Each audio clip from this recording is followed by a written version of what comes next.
Hello, hello, hello. Good evening to each and every last one of you all. Thank you all so much for tuning in to Truth Be Told TV family. Shout out to everyone in the comment section. Shout out to Vita. Shout out to KC. Peace, love, and blessings to you all. Shout out to Mr. Bass, who's in the back. Blessings to you all. I hope you all enjoyed your day. Mine has been tiresome, but it is well, y'all. So we're gonna get this show going on tonight, you all. Like I said, I hope you all had a great day. When you all come in, please hit that like button, comment, share, and subscribe to the channel so that when we go live, you'll be notified. So tonight's topic is why is China and Russia surrounding Amerikkk? And we're going to talk about it, y'all. So I'm going to go on mute and I'm going to let Mr. Bass come up. Once again, y'all hit that like button, comment, share, subscribe to the channel so that when we go live, you all will be notified. Peace, love, and blessings, as Mr. Bass would say. Thank you all. Mr. Bass, where you at, baby? Right here, ready to go. Hey, what's good, babe? Hey, just feeling good today. Thank God. No I aches and know, pains. I know, right? So, you're going to lead us off into prayer? Yes, ma'am. Father God, we thank and praise you, and we come to you boldly to obtain mercy in our time of need. Father God, we ask that you open our eyes, ears, and our mouths to see, hear, and speak what thus saith the Lord. And we give you the praise and the glory for it. Father God, I pray over everybody that's on this uh, broadcast tonight, and my sister, my niece, Keish, and my brother, Terry's son. We know, Lord God, that you have put it within us to be able to withstand the wiles and the evils. of the devil. So, Lord God, we just stand fast in you, knowing that you have not given us a spirit of fear, but of love, power, and a sound mind. And we stand on your word. For you we live, for you we die. In Jesus' name, amen.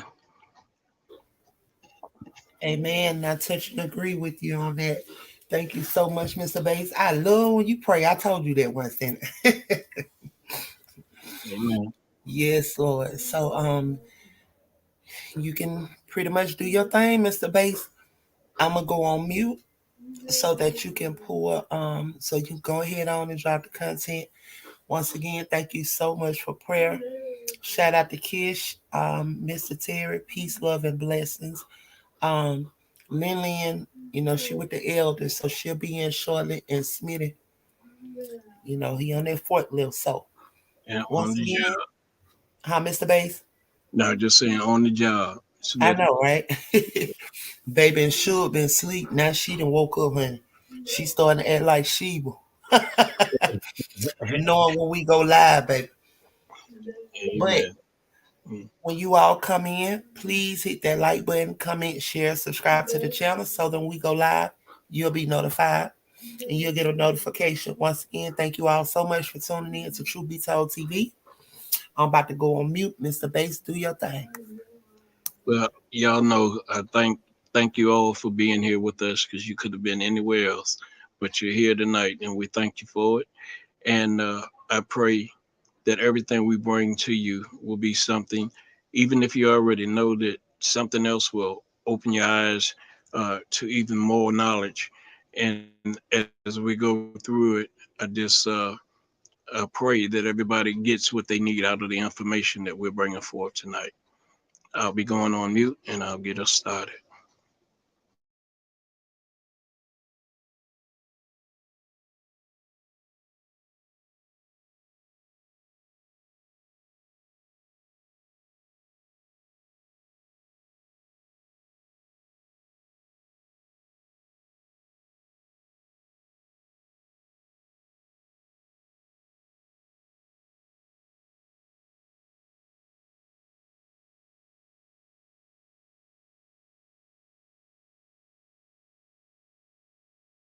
You should all read it.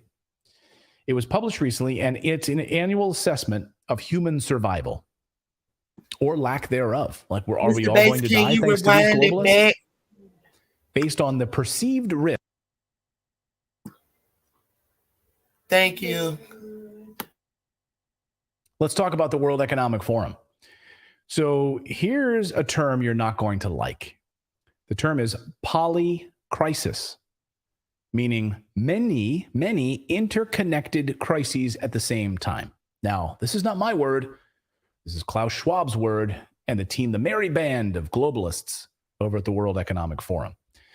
This is their new global risks report they just released. So it's a hoot of a read, by the way. You should all read it. It was published recently, and it's an annual assessment of human survival or lack thereof. Like, are we all going to die thanks to these globalists? Based on the perceived risks, such as high cost of living, wars, conflicts, and natural disasters. The World Economic Forum ranks these risks as short-term or long-term. Now, is this an attempt to scare us? Perhaps. You could read it that way. It does read like a list of things that the World Economic Forum invites us to freak out about. Like, they want us to be scared about this stuff, so they have control of us and, turn our sovereignty over to them so they will protect us, right? Pandemic, here's your vaccine. Climate change and fires and wildfires, fine. Stay home. Lockdown. We'll take care of you. We'll make you a digital currency. We'll cars anymore. We got control of you. They certainly seem to be ratcheting up the narrative, though, from last year's report. Last year, the World Economic Forum's biggest concerns were this. Let's go through the list. These were the last year. This was last year's report. Disorderly climate transition. Disorderly climate transition. Chapter 3, digital dependencies and cyber vulnerabilities. barriers to migration. Want to come across the southern border of America? Is there a wall there? Let's break down those barriers. Just come on in. They've certainly been achieving that. Crowding and competition in space. It's getting crowded up in space. Hey, how many of the those issues did their big ass brains fix? I'm pretty sure that since that was last year's list, it should be. I think they're all fixed, right? Well, barriers to migration. They've certainly knocked down the barriers to migration. They've really helped that, right? Yeah, and all you have to do is look up, and you can see there's absolutely no crowding in space. So there's no competition in space anymore. Yeah. Digital dependencies. Are we digitally dependent? Digital dependencies. We've become more digitally dependent thanks to their moves. Climate change, cybersecurity, migration, resource competition based on overcrowding. So if we put last year at a 4 or 5 alarm fire, we can put this year's report at a 10 plus. Thanks, World Economic Forum. So let's go through. This year, they're saying all manner of things are a crisis. Again, this isn't us saying this. This is the World Economic Forum, all of the unelected globalists who just got together in Davos, who drive all of our policies and, of course, are in lockstep with the World Health Organization. These are the people that run our lives, our governments. We should be very frightened about this crap. Not about their list, but about them. So here's their list, their polycrises, as they're calling it. They're calling this polycrisis, meaning all of these things will simultaneously wreak havoc on our collective survival. All of these things. And we'll go through them. In the words of climate researcher Bjorn Lundberg, if everything is a priority, then nothing is, right? Like, do you ever try to get some stuff done? You've got like a to-do list. You've got things that you want to accomplish, like a big project that you really want to, maybe you want to write a book. Maybe you want to, I know when I was writing my book, like a number of years ago, like if I was doing other things, I didn't get to finish the book. Right, I've got projects that with my companies that I'm working on. Like if I'm distracted by other things, those things don't get done. It's like what Cal Newport writes about in his book, Deep Work. If you spend 3 to 4 hours of really focused work, you can get a lot accomplished. Not distracted by notifications and text messages and social media. Like if you just shut it all down and do it, you get the stuff done. So now all of these things distract us. All of these things take our attention. And that's what it is. If everything is a priority, then nothing is, as he says, Bjorn Lundberg. They even rate our potential for catastrophe at 13% in the next 2 years and 20% in the next 10 years, they say. These polycrises. So look at this. Look at this one at the yellow. 2% chance that we'll be okay. There's a 2% chance in yellow that we'll be okay. According to the World. So you're saying there's Forum. A chance. So you're saying there's a chance. Well, and they're probably, they're showing in 10 years all the progress we'll have if we follow their guidelines. Right. So our only hope 2% to 9%. So Obi-Wan Kenobi, our only hope. Like the World Economic Forum, we've got to follow their guidelines. Otherwise, we're going to hit. You're going to be screwed here. They don't really call all-out war so much as geoeconomic confrontation. Is what they call it, meaning that countries can't work together to sustain the life that we have. So war, economic and otherwise. In their long-term global risks, misinformation and disinformation is listed as number 11, meaning a global risk caused by misinformation. Put that into perspective for a moment. A terrorist attack is number 32 on the list. So information control is more important to the World Economic Forum than terrorism. By the way, who's carrying out the terrorism? Well, yeah, they'd have to take an introspective look on that one, wouldn't they? Right. Oh, you mean all those drone strikes that the United States carries out? Yeah. Is that considered terrorism, or is that one guy who whatever? Yeah, we can go down that rabbit hole, but you get our point. So here's one other interesting tidbit. Well, because I do believe the West is the largest group of terrorists in the world, and the amount of civilians killed as a result of what they've done in these proxy wars for the last 30, 40 years is evidence of that. And you take my word for it, just look it up. So they show us in these places which failed to stabilize prices and cost of living over the last 2 years. In 2021, it was Eastern countries that seemed to have low stability mainly Russia, they said in this report. So look at the dark red of Russia, right? The failure to stabilize price trajectories in 2021. Yet in 2022, the countries that went along with Western sanctions suffered the watch this chart flip, guys. Okay, here's 2021, there's 2022. Okay, can you go back to 2021? Look, 2021, Russia's in red. 2022, the countries that go along with the sanctions suffered the worst, and Russia did not. The chart literally flips. Look how deep red Australia, United States, Canada, all of Europe.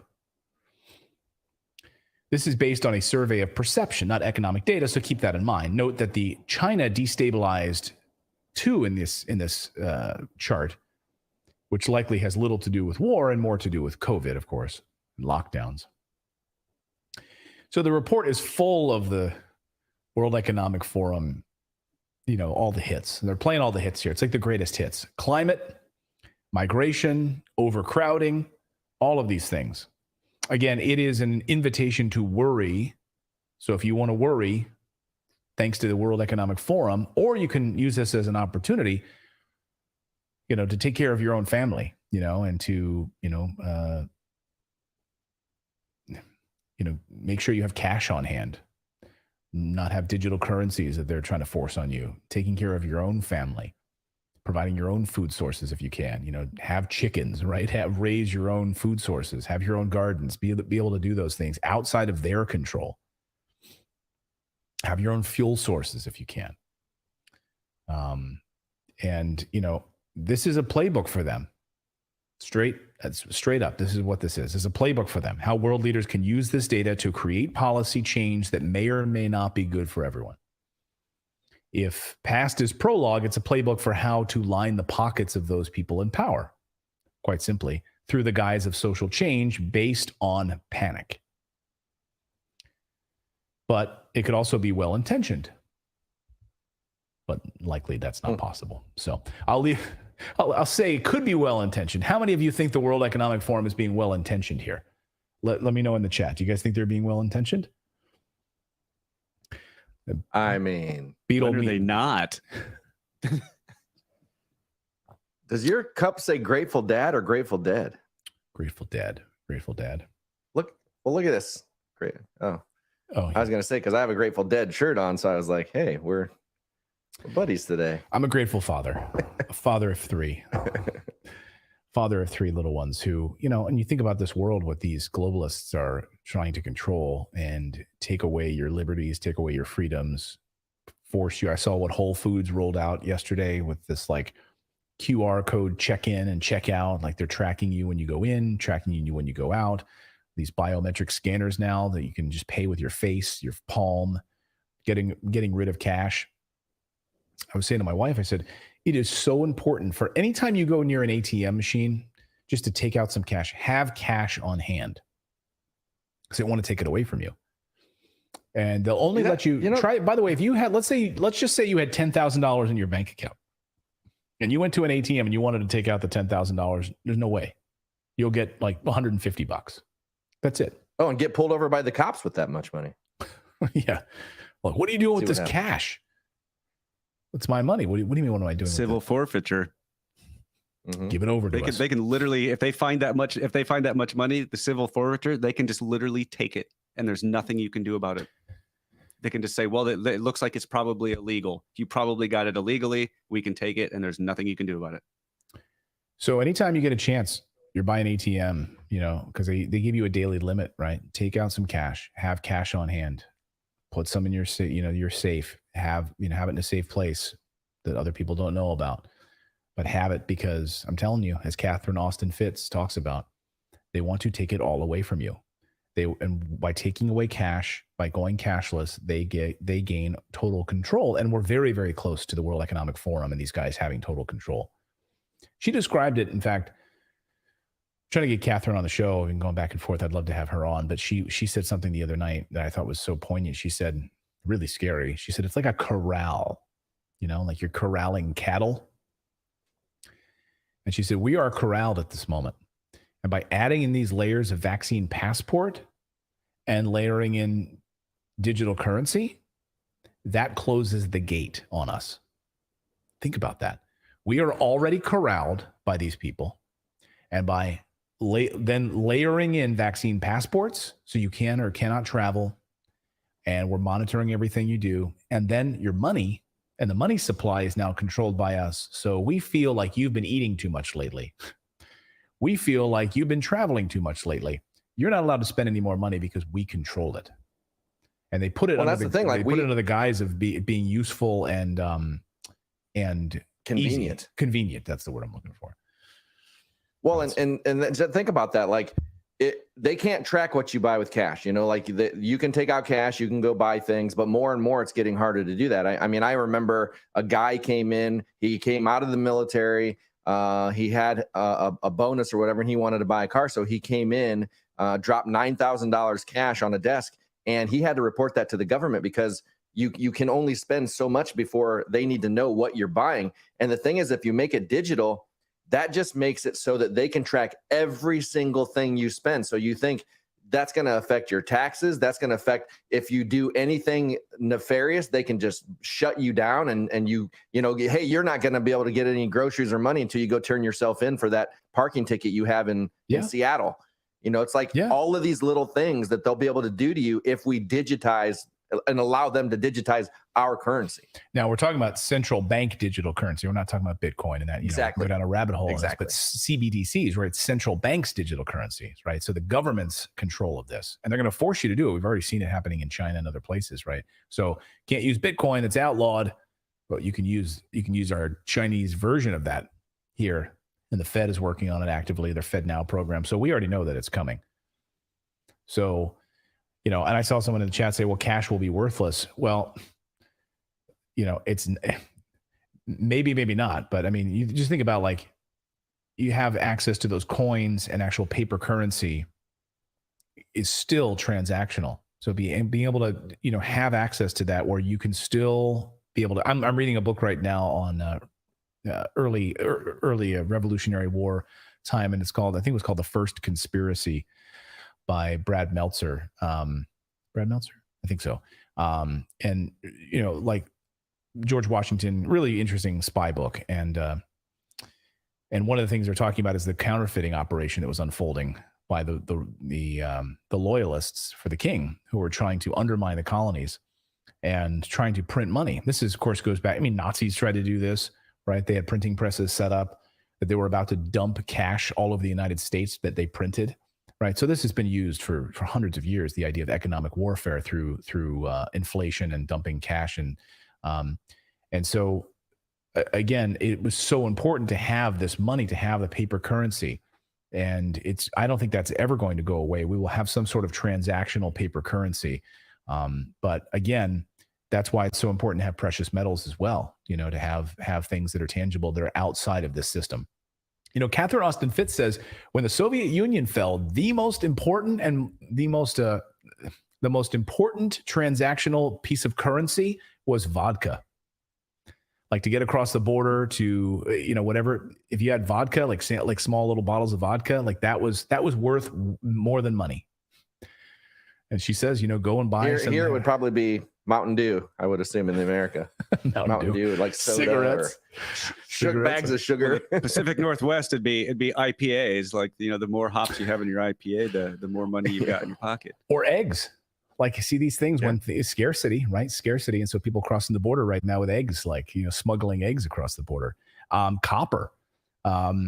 You know, we're seeing such a run on copper that you're seeing, you know, there's such a lack of copper right now in the world that, you know, people are literally stealing copper plates off of streets in order to smuggle them and sell them to China, like, to make money off of copper. Like, that's, you know, these precious metals, man. I'm telling you, it's crazy. Thank you so much for watching this segment here at Redacted. We are live every day at 4 p.m. Eastern time, trying to share the stories that the mainstream media will not cover. You should also come over and join our community of Redacted Rebels over at redacted.inc. That's our private locals community where we can share exclusive content that we simply cannot share here on YouTube. Come over and join the rebellion together right now by going to redacted.inc. We'll see you next time.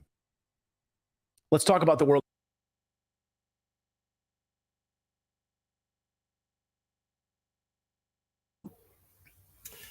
Wow, they have so much going on, Mr. Bass. Did you see the other one that redacted? Had not long posted. Well, they posted it earlier.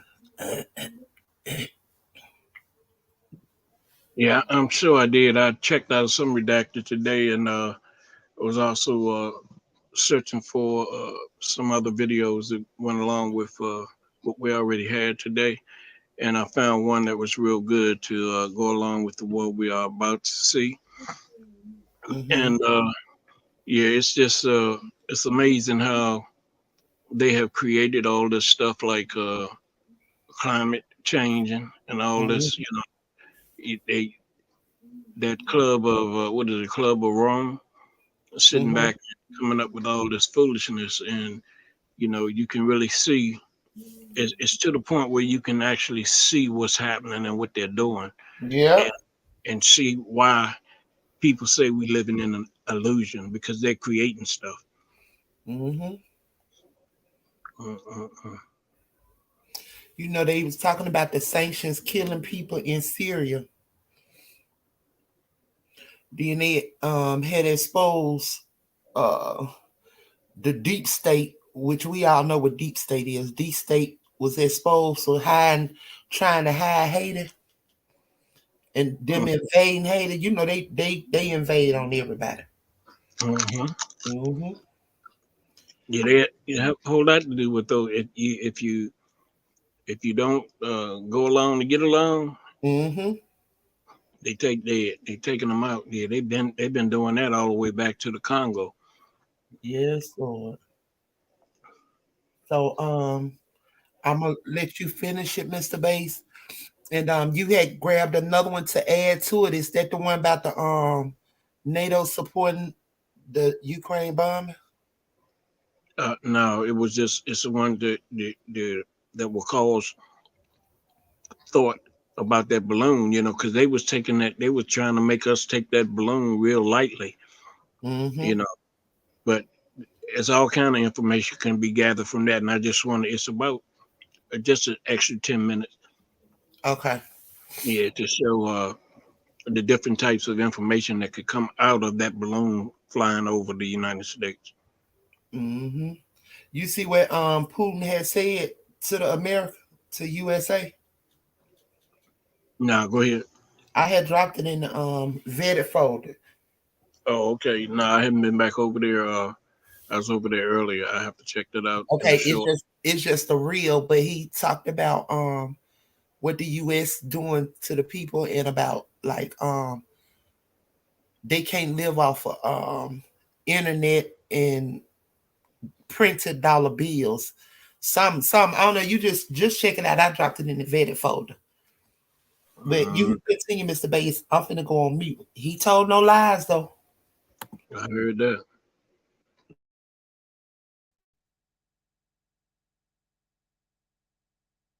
China, not surprisingly, is not happy and is weighing its next move. Let's bring in Janice Mackey-Frayer, who's with us in Beijing. Janice, what has the Chinese government said about the down balloon? Well, Kate, there is official outrage. In a statement, the foreign ministry expressed strong dissatisfaction and said the U.S. using force was a serious violation of international customary practice.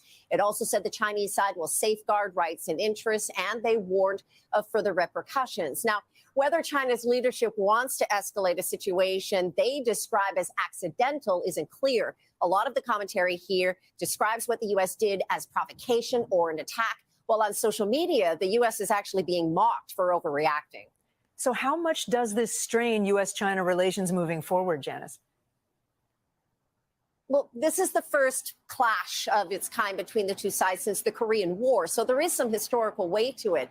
U.S. Secretary of State Antony Blinken is supposed to be here right now for face-to-face meetings with Chinese officials, the best chance at improving relations in years. That trip, of course, has now been scrapped for now.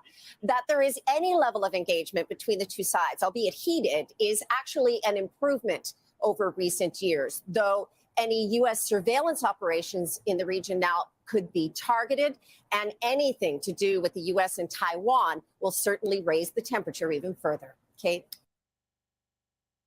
Thanks for watching our YouTube channel. Follow today's top stories and breaking news by downloading the NBC News app.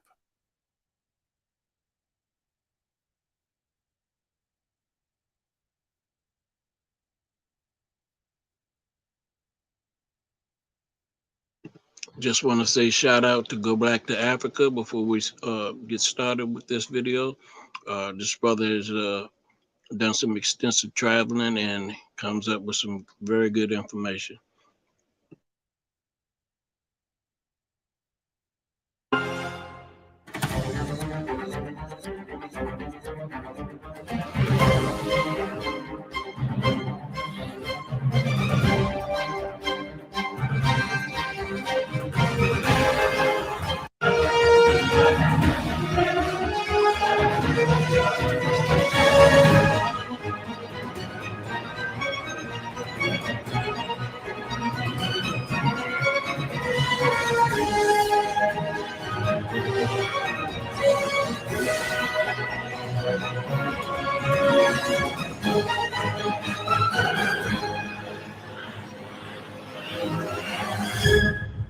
What's up, family? This is your man, not your boy, bringing you another gold nugget that you can either pick up or you can kick it aside.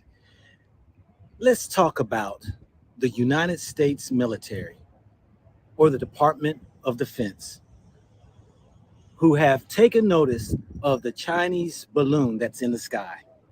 Take it from your man, retired, not expired, 20 years served in the military, worked in intel, worked in, Space Command. I've worked in places that I have information to share of my knowledge. Of course, not classified information, but public information, but yet you don't understand maybe some of the things that the military is pulling over your head, and you have not even questioned what's really going on. Let's get to it. So the Department of Defense is allowing a Chinese balloon, who they say that no information is shown that they're collecting any information against American government. Well, whether that is true or not, information is always collected. You see, there are several things that you need to take note.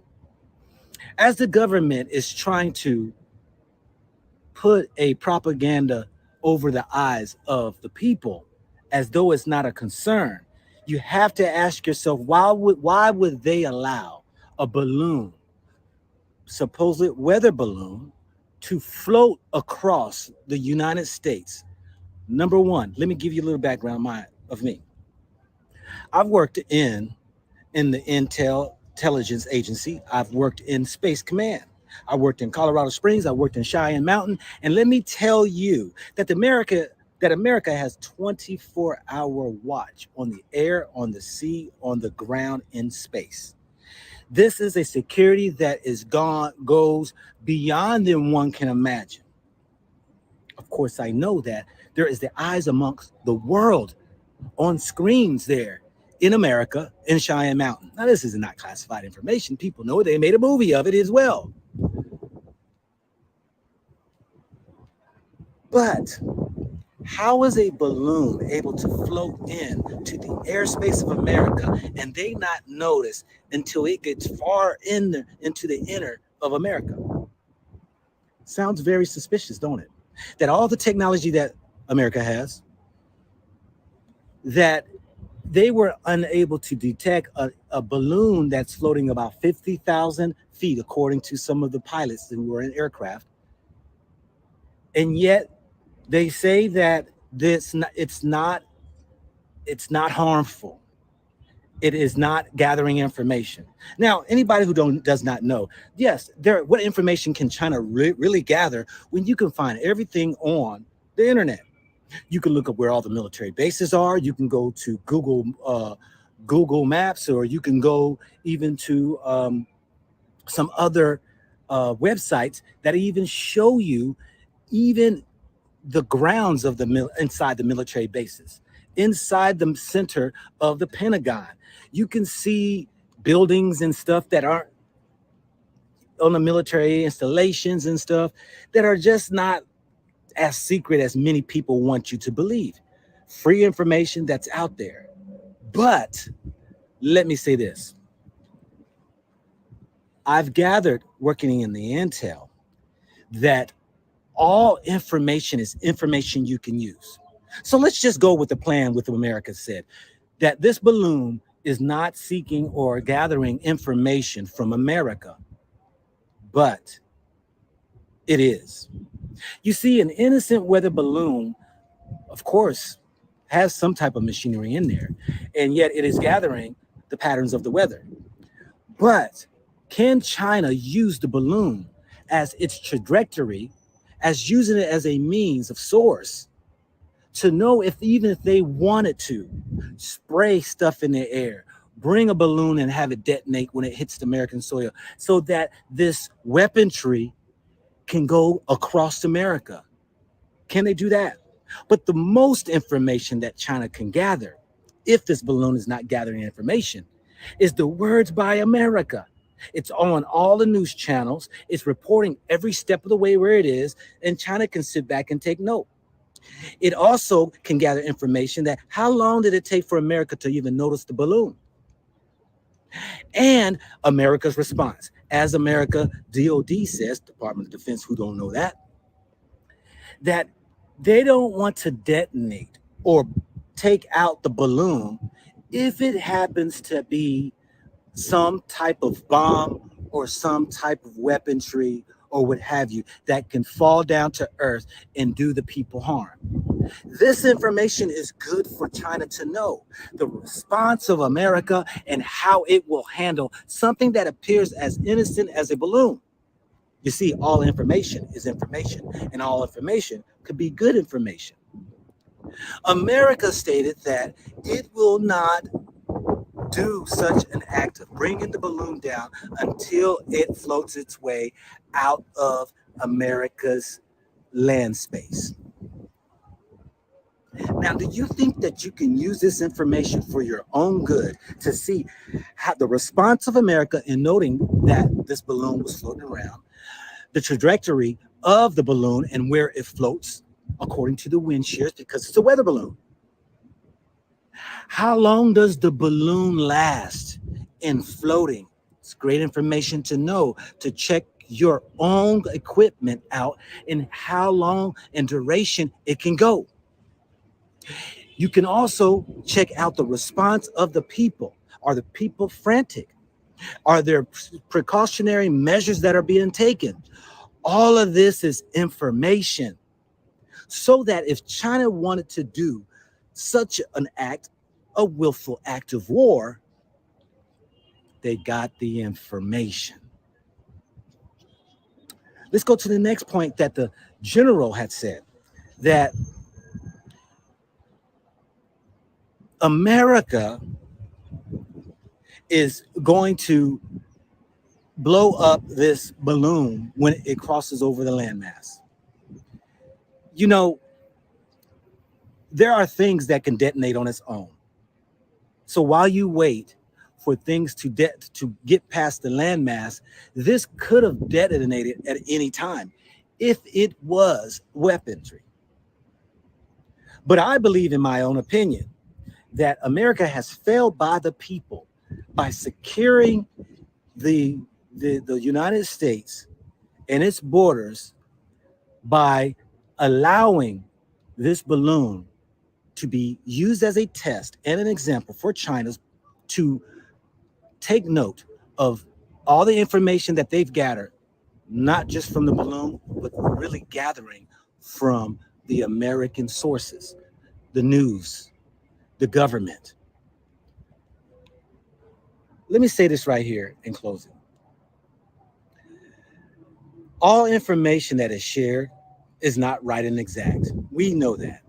And we know that if it was something that was high concern, America will downplay it in order to keep the people at rest and not in duress.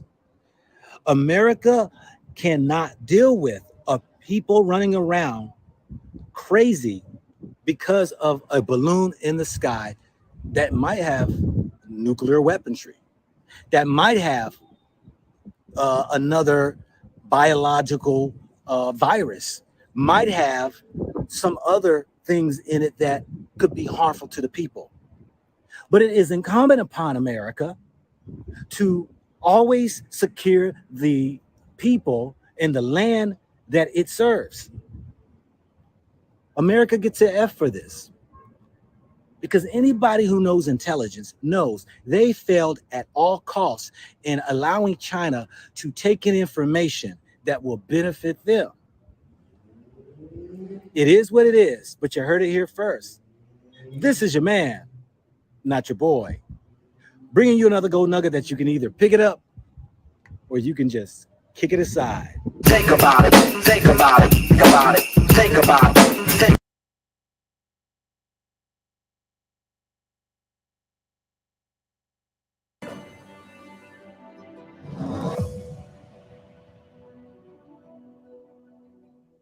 It gives me no joy to say this, but another war may be in the making. America versus China, and it could happen in the next 2 years. The assessment comes from the US Army. We have the details, and we are also tracking their moves. Sample this. The US is expanding its military access in the Philippines. The NATO chief is touring Asia as we speak. The UK is pushing for India and Japan to join the AUKUS military alliance. These may seem like unrelated developments, but when you connect the dots, the bigger picture emerges. The US and its allies are preparing to go to war with China. A top American general has issued the orders. He has asked his commanders to get ready for combat. This is General Mike Minion. He oversees the US Air Force fleet of transport and refueling aircraft. Recently, he wrote a memo. It begins on a grim note, and let me quote from what he said. I hope I'm wrong.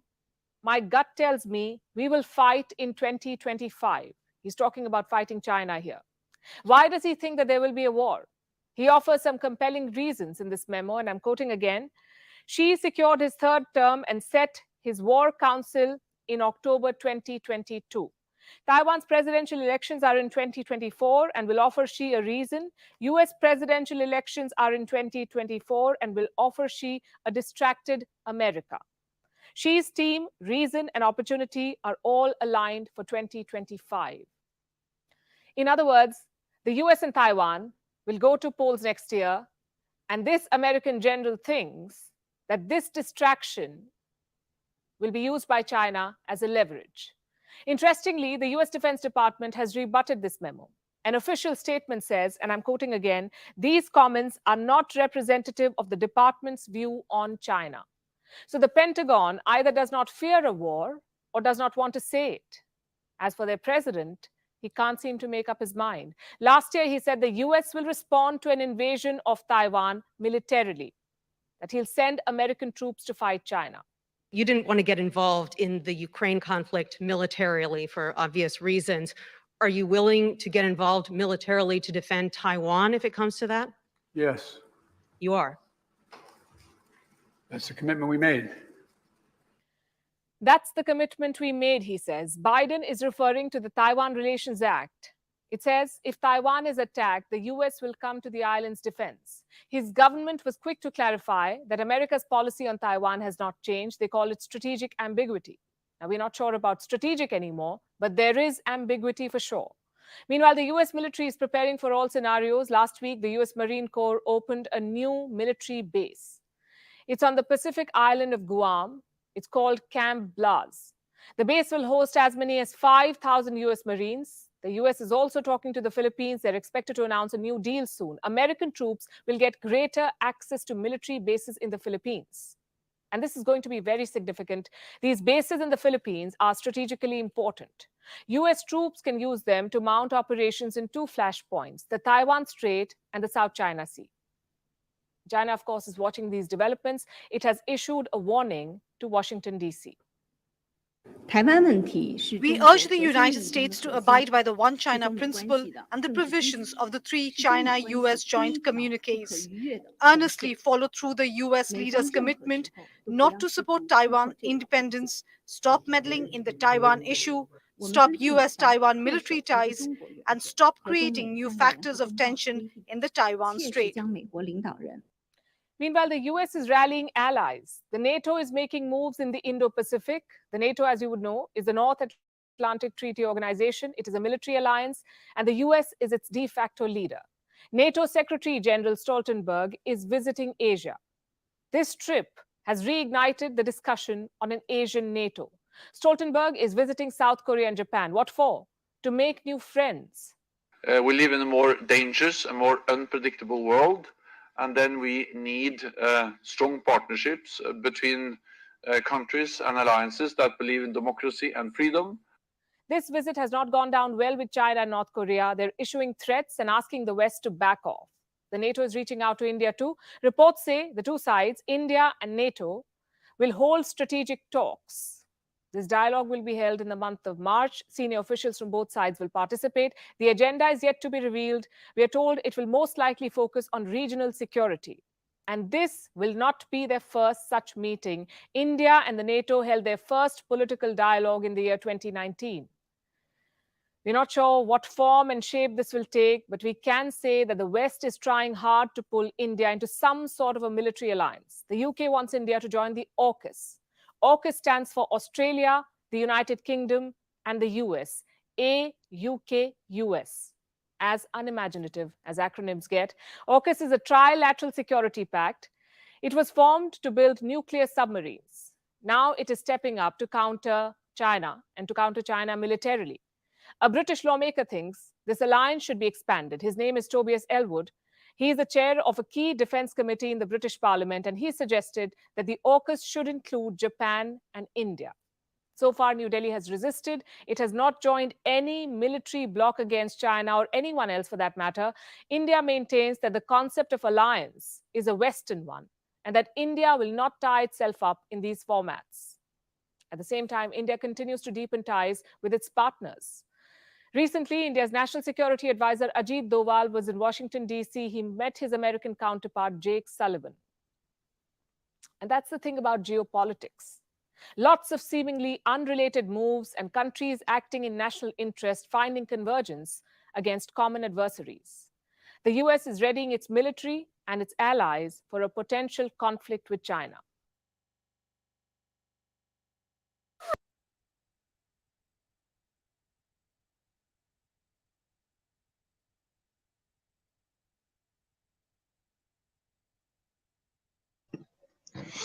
So how y'all feel about that Taiwan thing?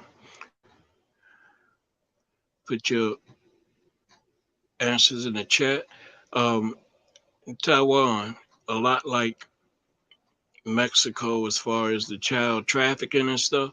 And that was the first thing that came up when he spoke up real quick like that to me. Yeah, you know, Taiwan and with that other one over there in Mexico, they heavy in that traffic. Like, yeah, they very heavy.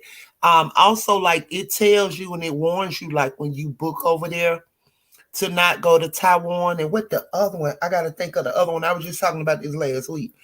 Well, it started with a P, I think.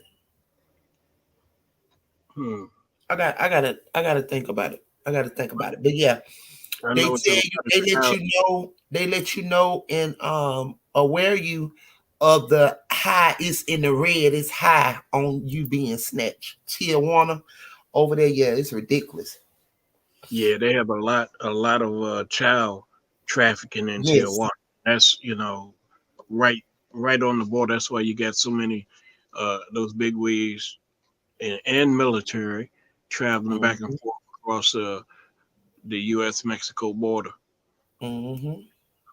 Yeah, and it's a shame that they are abusing them kids the way they are.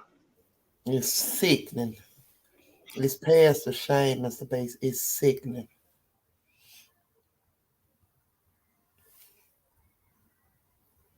Let's bring in retired four-star General Jack Keane, former Army Vice Chair of Staff, Chairman of the Institute for the Study of War, and a Fox News Senior Strategic Analyst. General, it's always great to have you on. We hear a lot of talk about General Mike Minahan saying the U.S. will be at war with China by 2025. Defense Secretary Lloyd Austin says no. In your case, General, you don't think it's as much about timing as how important it is having an effective military deterrence, which right now we don't have. Fair? Yeah, that's absolutely correct, Trace. I mean, first of all, this general was talking in very blunt, direct language to his subordinates. And what we do in peacetime in all the services is prepare for war.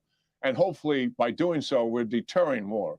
And that's what he was doing. He was making certain his troops understood that war could be around the corner. We have all said the very same thing to our troops at different levels of command during our tenure.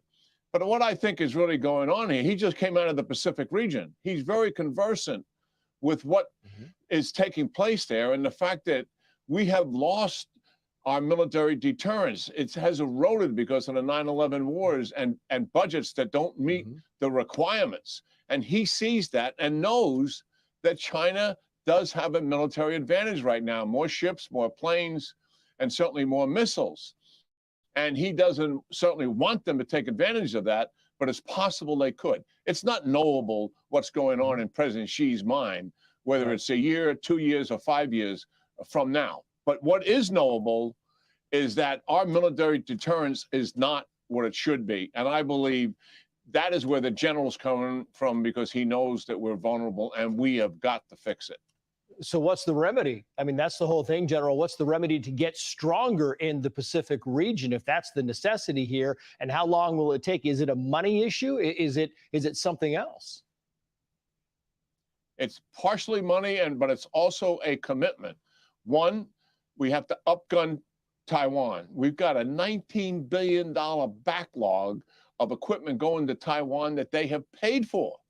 And the backlog is years. The Congress has got to get into this and roll their sleeves up and fix the foreign military sales system with a sense of urgency. And certainly we have to do training with Taiwan in the way that Jennifer just mentioned we're doing with South Korea. We don't do much of any of that with Taiwan. We self-deter ourselves because we don't want to provoke the Chinese.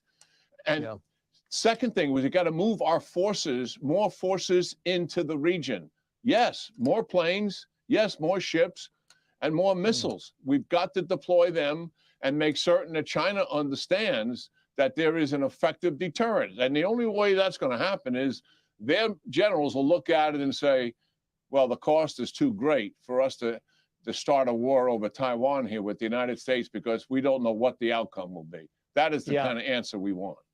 I just quickly, 15 seconds, General, I want to put this on the screen. This is from the Chinese Foreign Ministry concerning Kevin McCarthy's upcoming trip. He says China opposes any form of official interaction between its Taiwan region and countries having diplomatic ties with China. We hope U.S. lawmakers will abide by the one China principle. What do you think of that very quickly? I mean, they said kind of the same thing when Nancy Pelosi went. We should visit Taiwan and support them, moral support, political support that a political leader would provide. But look at the Secretary of Defense should go. He doesn't. The Secretary of State should go on his own trip. He doesn't. The chairman doesn't go. The Indo-Pacific commander doesn't go. We self-deter ourselves from this because we don't want to provoke China. We've got to stop cuddling this issue and make certain we're providing the support to Taiwan that they need. Yeah. General, great to see you. Thank you, sir. Hey, Sean Hannity here. Hey, click here to subscribe to Fox News YouTube page and catch our hottest interviews and most compelling analysis. You will not get it anywhere else.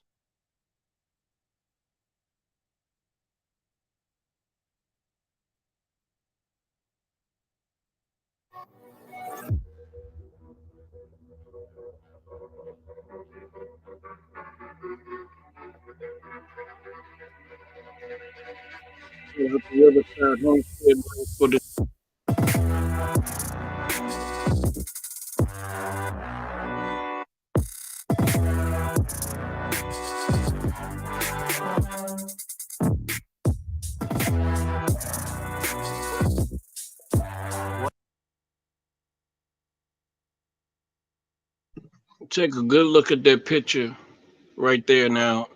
That balloon that was over Amerikkk, if it had a decent camera on it, it could get a picture like that with all the major places in there, and they could adjust their longitude and latitude for nuclear weapons or anything, you know, could pinpoint it.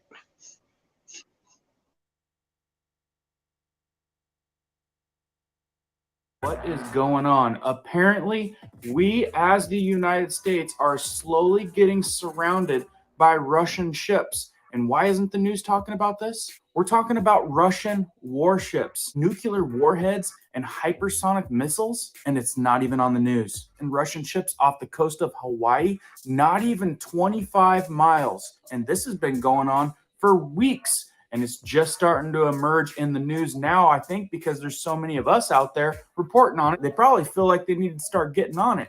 And of course, numerous reports of them being up off the coast of Alaska. Many people reporting that they continually get chased off. But if you're anything like me, what you're noticing is a trend of them just closing in. So the big question is this concerning to you? And what type of threat does this pose? Let's go over the details of each situation.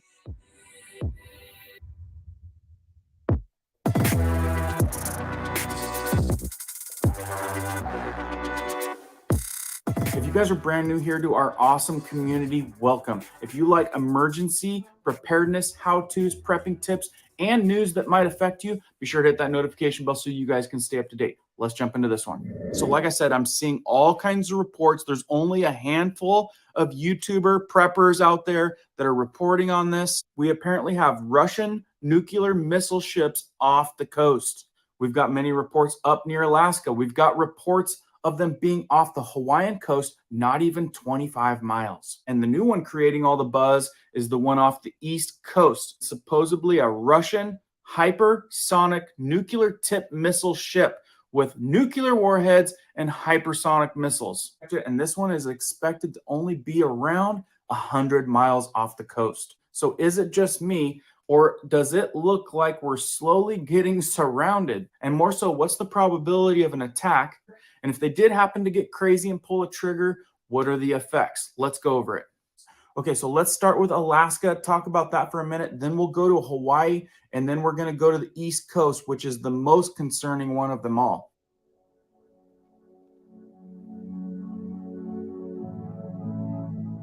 So most of us have seen the reports of the ships off of the Alaskan coast, which is, I think, within about 100 miles. And this happens to be Russian ships and Chinese ships. And the reports of those really started ramping up at the end of September into October, which was just a few months ago. Here in this article of Newsweek, you can see it's titled Russian and Chinese Navy ships spotted less than 100 miles off the coast. Now, I'd have to say that spotting these ships up off of the Alaskan coast is probably more common, not as much as being 25 miles off of the Hawaiian coast or 100 miles off of the East Coast. Real quick, this article said a group of Russians and Chinese warships were spotted in the Bering Sea, several dozen miles off of the Alaskan island. And this started September 19th. The U.S. Coast Guard said on Monday, confirming Moscow and Beijing's second joint patrol in 12 months. Now, this wasn't just a couple ships.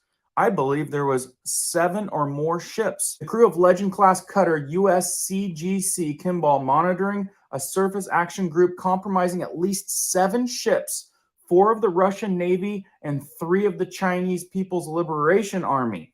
And this was according to the Coast Guard's 17th District. A statement said by the Chinese Navy's Type 055 destroyer Nat Chang, which the U.S. classifies as a guided missile cruiser, sailed approximately 75 nautical miles north of Kiska Island. The Nanchang was joined by 2 other Chinese vessels and 4 Russian naval vessels. And they weren't separated, they were all in single file order, as they operated in the U.S. exclusive economic zone. Here's a map of the U.S. CG District 17 area of operation. So it gives you an idea of what area and what waters they were traveling in. So what we know is that they're breaking the rules. They're entering in zones that they're not supposed to be in. Is it by accident? Absolutely not. And more concerning, across the board, the Russians and the Chinese seem to be working pretty tight together, especially when they're traveling in single file lines together. In this photo right here, listed in the Newsweek article, you can see that the U.S. Coast Guard is spotting the foreign naval vessel resembling the Russian Navy. This picture right here, a destroyer from the Chinese People's Liberation Army. Now you can definitely see that these are not ships that are like scientific explorers that got off course. These are warships. These are fighting ships. So I read through a lot of comments Some people think that it's war strategy. Other people say, don't worry about it. It's all under control. Let me know what you guys think, but let's move on to the Hawaiian coast. Now, this one happens to be so concerning due to the fact that it's been there for, I think, 3 weeks now, and it's just starting to emerge into the news just a few days ago, which is very bizarre. Now, they're saying that this isn't a warship, but an intelligence ship. Crazy thing is that it's only about 25 miles off the coast of Hawaii. In this article of the New York Post, it headlines, U.S. Coast Guard tracking Russian intelligence gathering ship off of the Hawaiian coast. In this picture, you can see the U.S. Coast Guard has a picture of it announced Wednesday only. So here's a photo captured by the Coast Guard. The U.S. Coast Guard announced Wednesday, which Wednesday, we're in like the 3rd week of January, and this was just last Wednesday, and this thing has been there for, I think, up to 3 weeks now. The Coast Guard has been tracking the vessel off the coast of Hawaii, believed to be a Russian intelligence ship. So I don't know exactly how things work there, but I imagine being 25 miles off the coast of our country should come across a little bit alarming. So now it sounds like they don't even know what they're doing, what the objective is, but that might just be a lack of information that we're being told. In this article, it reads, in recent weeks, the U.S. Coast Guard has continued to monitor a Russian vessel believed to be intelligence gathering ship off the coast of the Hawaiian Islands, the Coast Guard said in a press release. So what do they say about it being so close? While the area off the coast of Hawaii is known as the U.S. Economic Exclusive Zone, the EEZ, it is open for international ships to pass through. Some foreign military ships have been known to linger off the coast. Foreign flagged military vessels have often been observed operating and loitering within the Coast Guard District 14's area of response. Now, I don't know the logistics about these zones, but hearing about the stories up in Alaska and those ships being chased off by the Navy, you wonder why the justification for a Russian ship, an intelligence ship, to be loitering only 25 miles off the Hawaiian coastline. Let me know what you guys think, because maybe I don't know how it exactly works or what the real story is. In this Zoom photo right here, you can definitely see the military personnel. The ship was seen in the U.S. Economic Exclusive Zone of the U.S. Coast Guard. So see, the part that I don't understand is that they're hanging out in our zone. And when I say in our zone, really deep into our zone, you can probably see this ship right off the island. The Coast Guard officially said that the Russian ship is being monitored and multiple agencies are discussing strategies to keep maritime peace. So I don't know how normal this is, but the fact that they're up off the coast of Alaska now, off the west coast, and now on the east coast, all at the same time, it seems kind of puzzling to me. And maybe I'm overthinking it, but at the same time, we seem to have a problem with Russia. We seem to have a problem with China. And it seems like NATO is slowly moving closer and closer to conflict. With all of those type of current events happening and their ships closing in on the United States, well, that's where I'm coming from. So let's go to this ship that's now being spotted and reported off of the east coast of the United States. Now, let me add, this report I can't find anywhere on the news. In fact, the only place I can find it is on the Sun. But you know what? Let me give you guys a bonus one that's not on the news yet. Another one they probably don't want you knowing about. This world news article from Pravda.ru titled, Russian submarine with 160 nukes on board surfaces off the U.S. coast. Bet you haven't heard about that yet. And this was reported last week. Russian nuclear submarine of the Bore project, which carries 16 Bulava ballistic missiles on board, unexpectedly appeared off the coast of the United States, having caused serious concerns in Washington. Well, yeah, can you imagine? Russian submarine, 160 nukes off the coast of the U.S., just came out of nowhere. Each of the missiles in the service with the submarine is capable of carrying up to 10 nuclear warheads. This created an extremely serious danger for the United States, given the U.S. military have not been able to track the Russian nuclear submarine. Bonus headline, right? According to the NetEase publication, Russian nuclear submarine of the Bore project, according to other sources, it was an Akula project submarine, approached the U.S. coast unnoticed. It was possible to establish the whereabouts of the nuclear submarine with up to 160 nuclear warheads on board after the sub started going back to the base. A submarine of the class is capable of destroying most of the territory of the United States of America in minutes. And the report says that they never even knew it was there until it surfaced. Russian nuclear submarines will be able to consistently patrol the waters near the U.S. coast in the event that Russia decides to build a naval base in Cuba or Venezuela, as representatives for the Russian Foreign Ministry earlier said. So now that, to me, sounds very concerning. And now to the ship off the East Coast. This thing is known to be carrying hypersonic nuclear tipped missiles. That's right, nuclear warheads with hypersonic missiles. It is now being reported by a couple of prepping channels to have traveled down here along the East Coast and is within around 100 miles of the coastline. And it's really interesting. If you guys look at the flight radar, you can see that they're like avoiding this area. So I'm assuming that it's probably currently somewhere in this line right here.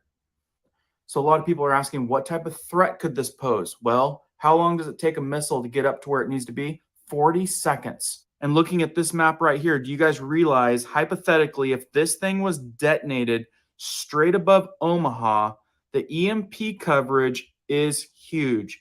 It would cover almost the entire United States. Like I said, it only takes 40 seconds to get to altitude. And what happens if we have an EMP like that? It takes out our communication.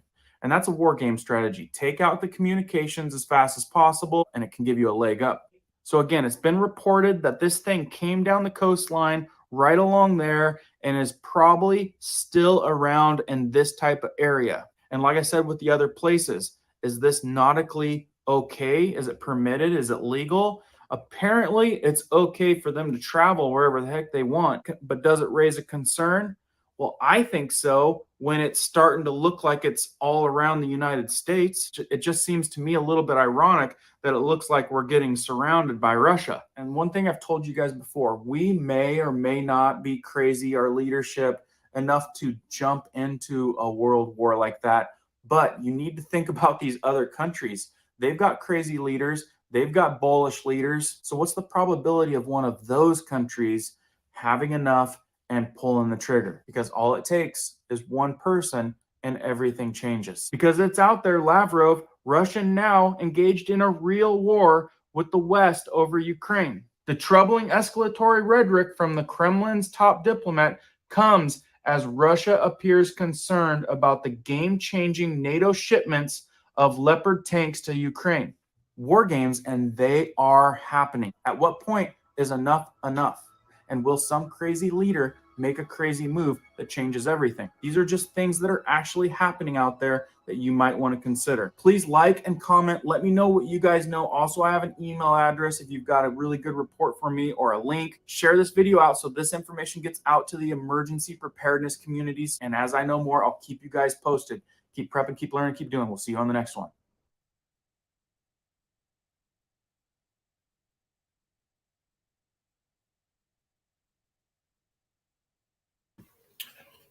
And see, for that purpose, y'all, this is why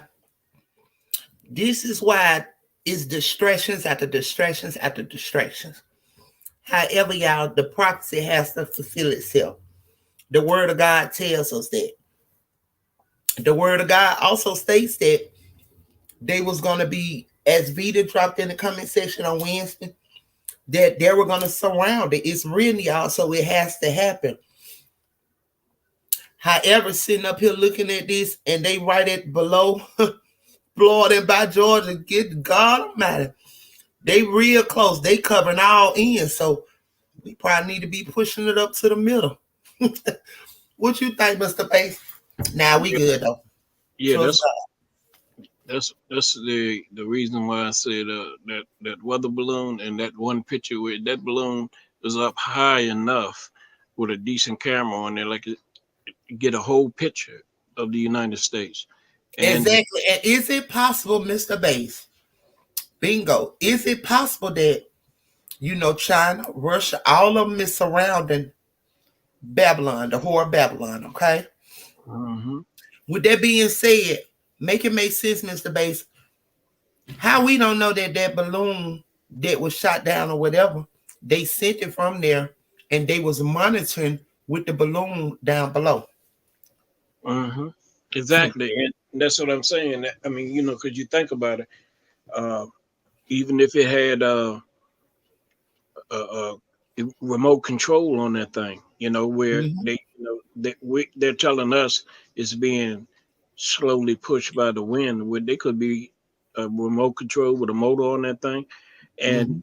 like I said, and all they, and they was over our one site that we have for nuclear weapons silos.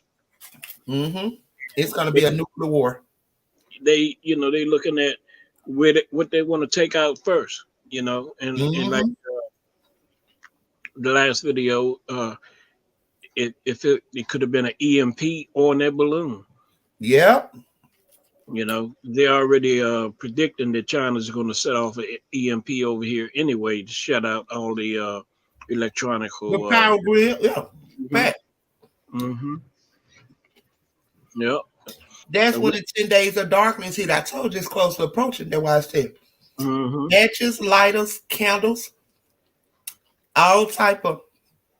I'm sorry, y'all. I'm eating me some chocolate chip mint ice cream with a waffle cone. But have plenty of candles. Plenty of candles. Candles that you can't. Plenty of them. Charcoal, propane, flashlights, batteries, lanterns, firewood. Having those things because a lot of resources that we are using on a daily basis, we're using with electricity. Mm-hmm.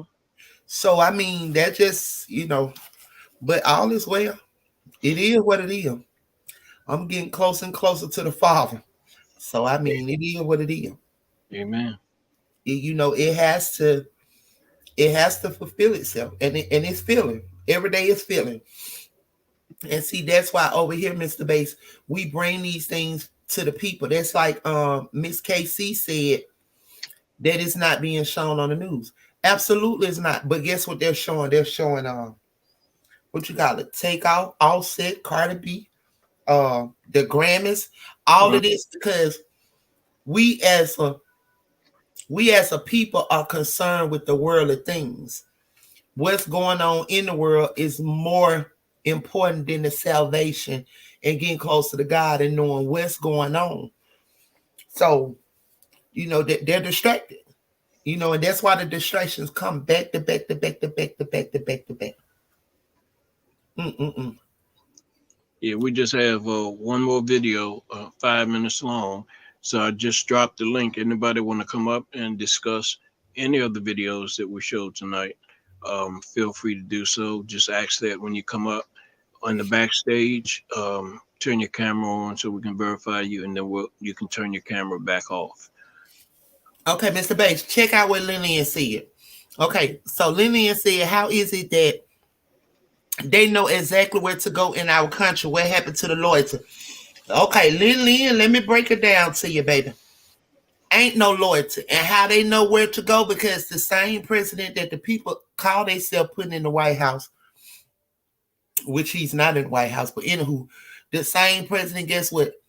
He been sold the USA of America out.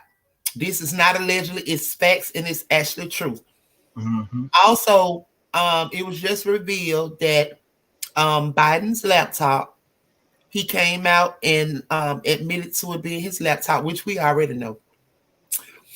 I seen it years ago on everything that he did, everything he was doing, what was going down. I've been seeing it. And however, check this out, y'all. China released it. But however, they owe China, allegedly, everything we're saying over here, truth be told, is for education and entertainment purpose only. Fair use, fair use, fair use. So allegedly, y'all, they've been sold America out. It's been sold out. So you want to answer that as well, Mr. Bass? I'm eating this ice cream. Yeah, yeah, that's a fact. Even with and I hate to even say it, but even with Obama. Oh, that was the Antichrist. Oh, let's not talk about it. Allegedly. Allegedly. And No, it ain't no allegedly, Mr. Bass. We're gonna drop the fair use, but however, the word of God does not lie. He said the Antichrist would come and everybody was gonna like him and all this and all that. Smooth talking, all that. Who was that? Okay, he was the one opened the gates of hell for the people. That's when everybody started getting bold with all of this stuff that's going on now, right or wrong. That's true, and he the one that got bold with China too. There you go. And told him that we ain't paying them nothing. Not only that, he also was another one that opened the doors for these type of LMNOPs. Mm-hmm. Yeah, big time. He made the laws. A lot of things that what y'all seeing. He messed up the military. He messed up the funding. He messed up a lot of shit, y'all. Listen to him. When he came in, he ain't do a goddamn on thing for me. That's why I have to be honest with the people. Get what they how to do it. Get what? I was a Democrat then all my life. All my life, I was told to vote for a demon. I was not given the right to choose. But as I got older, began to research, I said, hold up. And I was working, and was no longer confined to the street world. I said, hold on, I work. He ain't do nothing for me, and I voted for him twice, okay? He done nothing for me because I work. I ain't get food stamps and all that there. When he first got in office, he started giving out food stamps. What about the wages, though? Yeah, he was more interested in making it so. And for the record, his name ain't Barack. His name is Barry Sotoros. Okay, let's go. Keep going, Mr. Bates. I'm listening. He was more interested in bringing out that lifestyle, so he didn't have to hide no more. Mm-hmm. Yep. All right. Okay, so Miss Casey said, and now Michael reveals she's suffering from depression. Mm-hmm. Yeah. I know, Big Mike. Suffering from depression. All right. They said that there was a G there. Said she took it in the back of the head. Okay, go on, go, Mr. Bates. Those that know. But go on, go, Mr. Bates. Yeah, I just want to repeat, if anybody want to come up and talk, the link is in the chat. Yeah, Smita and Vita. My mama do too. Mm-hmm. They lost. They just delusion. They wrapped around an illusion. Okay, you go ahead, Mr. Bates.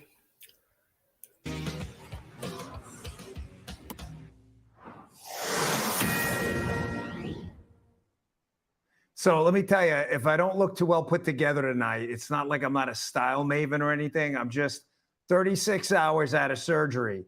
But I really needed to talk to you tonight about this China balloon story because I was watching it on the hospital TV and it got me thinking, like, China's been giving us the double-barrel middle finger for a long time. So I need to get on the air stat tonight and talk to you about this story because I can't let this go.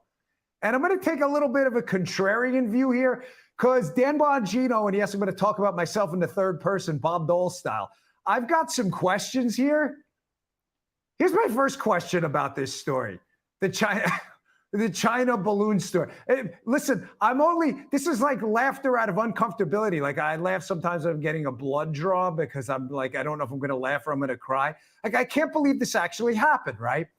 So China, they seem to have chosen the most low-tech spying mechanism possible to humiliate the United States, a balloon. So when my grandmother took me to the zoo when I was a kid with my grandfather, I got a balloon. It's the same technology China's flying over the United States. Just to be clear, over sensitive nuclear facilities on the cusp of a major meeting between the two countries. Does any of this make sense to you? Because seriously, I have some questions here. I'm kind of crowdsourcing for the audience. So right before this major diplomatic meeting, where Tony Blinken, our Secretary of State, by the way, is supposed to meet Xi Jinping, it's a pretty monumental thing. China picks a freaking balloon to fly over. Not their version of a SR-71 or whatever it is, Blackbird or anything. No, a balloon that we can all see. Anybody thinking to themselves, something here doesn't make sense? Because it brings me to question two.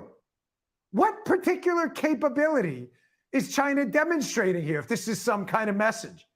We can fly balloons? Look at us. We figured out helium. What particular capability are they demonstrating? Am I missing a portion of this story? Let me get to the third part, because maybe it'll make sense and why I have some questions and why I had to jump on here tonight and make sure I spoke to you about this, because I'm hearing a lot of commentary on this. And I think a lot of it's a little bit off base, because why would China sabotage its own diplomatic efforts in a major meeting between the United States, Tony Blinken, and Xi, just days away, with a balloon? Well, let me give you a likely answer, because it'd be kind of weird to come on here, right, and propose a bunch of questions but on answers. I mean, they don't pay me to just dump questions on you. Here's a likely answer. China's been playing us for chumps for decades, folks. As I opened up this segment with, they've been flipping us the double-barreled middle finger for a long time now. They've been in our universities with these Confucius institutes. They've been infiltrating our businesses. They've been stealing our IP, our intellectual property overseas. They've been using government procurement methods to lock out foreigners from their own markets. They've had spy operations. They've even, I don't know if you saw the story a few weeks back, they even set up their version of like their own local police force right here in the United States. They've infiltrated Eric Swalwell's bedroom. Who even knows what happened in there? They had a spy allegedly at Dianne Feinstein, U.S. Senator's office. We all know, of course, about Hunter Biden's bank account, the CEFC, the Chinese energy conglomerate, which, by the way, was also connected to that FBI agent case who was indicted and arrested last week. So how does this all tie together with this balloon story and why I'm talking about this tonight? Here is a likely answer. Folks, this isn't the first time they've done any of this. Spied on our congressmen, invaded our universities, stolen our intellectual property, stolen our business secrets, stolen our government secrets. I think I was even part of that GAO leak, my Secret Service file. I got an email from the government, I kid you not, when they were alleged to have stolen all of the employee data from the Government Accountability Office. I was in that one too. I say this because it's likely not the first time they've sent a balloon over here. These things have probably been flying over our airspace for a long time while they humiliate us. And you know why it's an issue now? And why the China balloon story is such a big deal?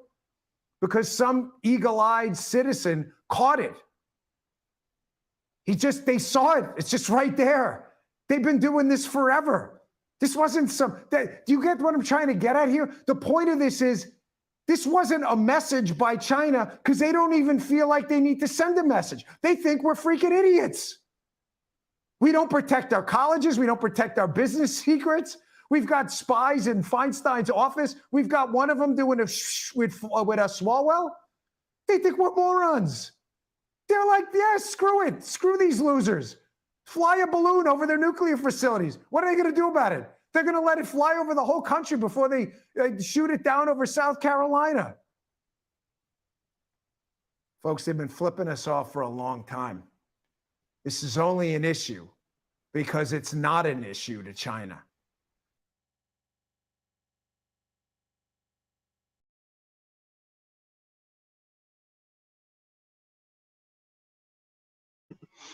Wow. Got a lot of great points there. Mr. Bates, you know what just dropped in my spirit? I'm over here on the other end researching something so I can send it to you, right? Mm-hmm. It just dropped in my spirit that you know that those thousands and thousands of coffins that are in Georgia stacked up. Then they have some in British stacked up, in Beijing stacked up. So I'm just wondering that this what they were preparing for, because we know that when that pandemic came, I'm gonna send it to you. Hold on. We know that when the pandemic came, that it did not wipe out as many people like that, right? Mm-hmm. So is this the purpose why they have all those caskets? I believe that, in my personal opinion, that those It's caskets, rocking my spirit. yeah, those caskets uh, were for the pandemic, and it just didn't go down the way they wanted it to go down. Because I don't know why I just dropped in my spirit that that's what it's for, whatever finna pop off. Yeah, and you still got athletes dropping Mm-hmm. weekly Mm. because of that jab, Hmm. allegedly. You gotta make it make sense, Mr. Bass. Mm-hmm. I'm about to send it to you. Keep on talking to the family, Mr. Bass. You want me to email it or what? Yeah, email it. Okay, I'm about to now. Hold on. All right. Yes, indeed. Yeah, they had really planned on taking out a whole lot more people than what was it than they took out. I just put it like that.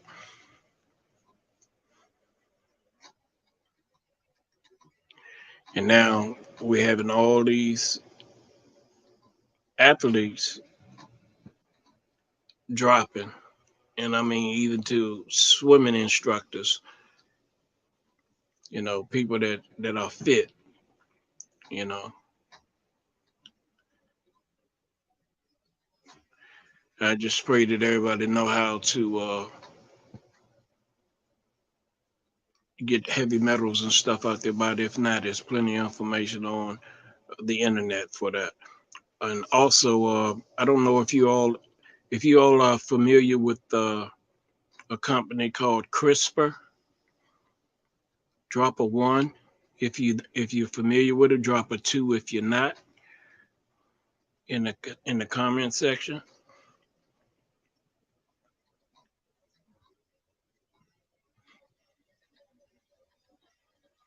Yes, it's really something else. I used to receive these stock letters, and in these stock letters, they were talking about CRISPR. CRISPR, get in, they before they go public and all this. But of course, the folks want a lot of money just to give you the information.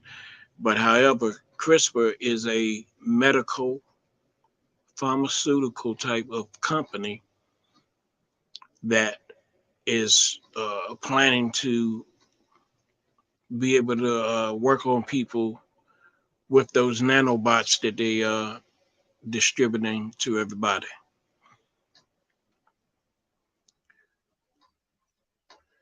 And in my opinion, that was one of the reasons why they came up with this pandemic.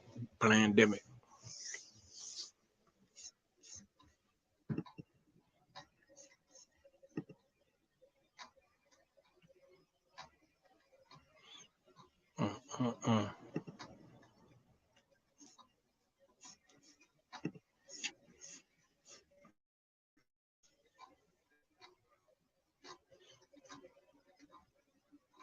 Yeah, Smitty said CRISPR is tied with Moderna.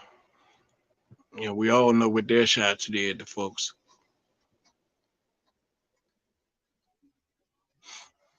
Yeah.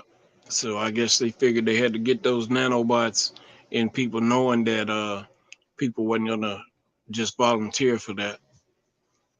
But a lot of the elite is real excited about that. Oh, and you know why? Because it's gonna make the rich richer, and that's the reason they're trying to get rid of the middle class. because probably the majority of the pushback is coming from middle class.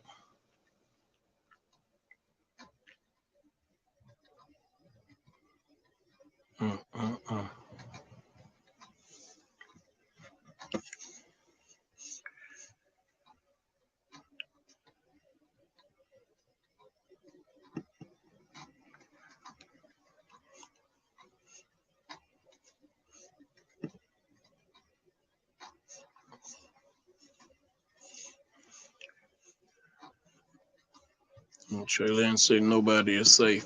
Yeah, we're safe in Christ. Yeah, we're safe in Christ.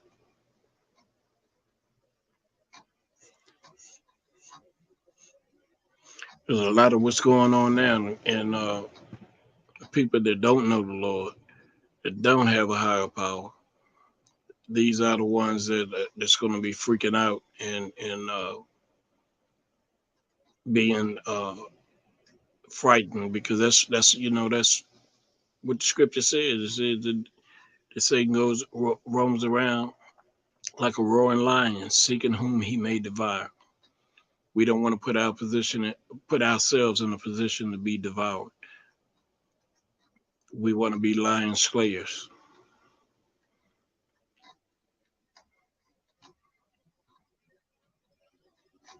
So our personal relationships with God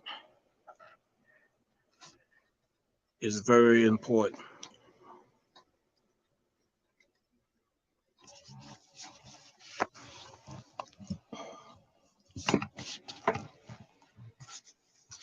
Just waiting on this email to come through so we can, I'm sure, some good information.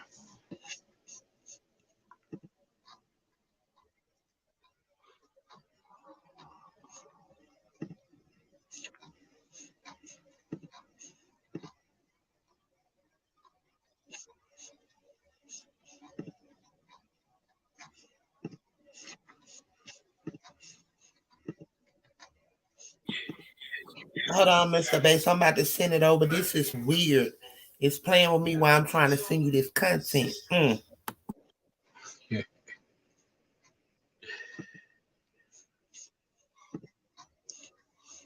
My.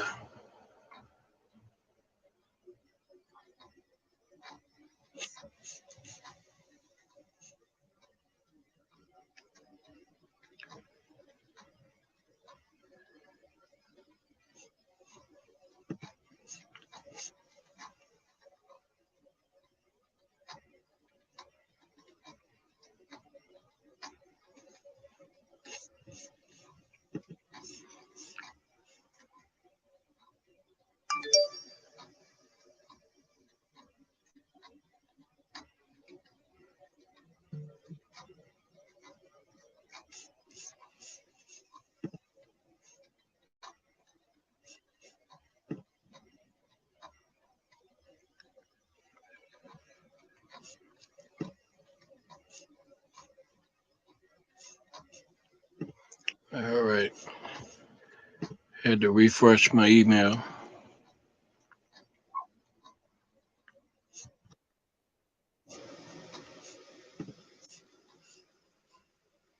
Give me 1 second and I'll load this.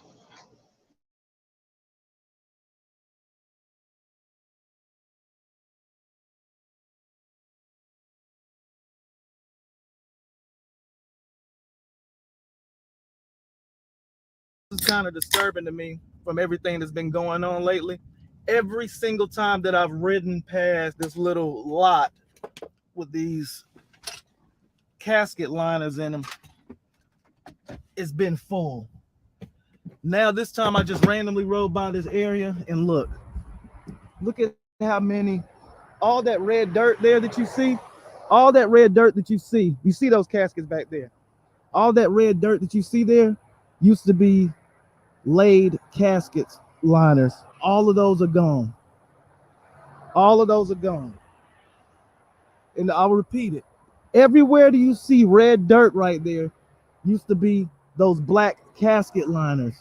So apparently a good amount of those casket liners have been taken up, possibly for use.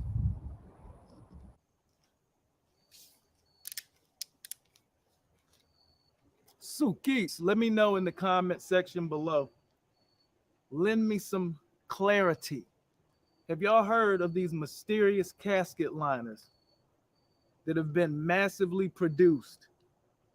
Let me know if I'm right. Are they casket liners, for one? And two, with everything going on, why so many missing? They've been there for years. Now, all of a sudden, like I said in the video, all of that dirt were literally casket liners, probably 10 feet high.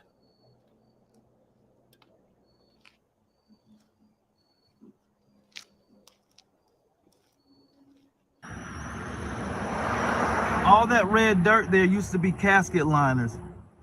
It looks like they picked up a whole bunch of casket liners. See all those casket liners back there? All that red dirt used to be occupied by those black casket liners. Now, there are a shit ton of them gone, bro. What's really good? Welcome. That's in Madison, Georgia. They were more than that. There's so many that they're going all in the trees with it. You see them going all down in the trees. But how is it that nobody has started an uproar? And there have been there for years, Mr. Bass. So why nobody never went to the local city councilman or to the city hall or whatever and questioned about that? Why has it been so many like that? And then to see him show it that they have been being used.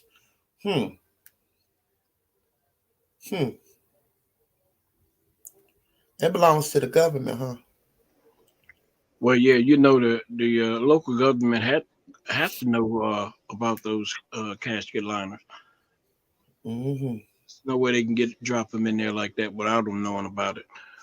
V sent me a video. Okay, drop it.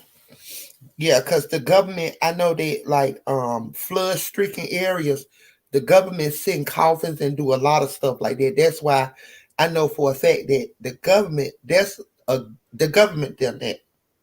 Mm-hmm. Play it, I'm gonna go on mute. Hold on. All right.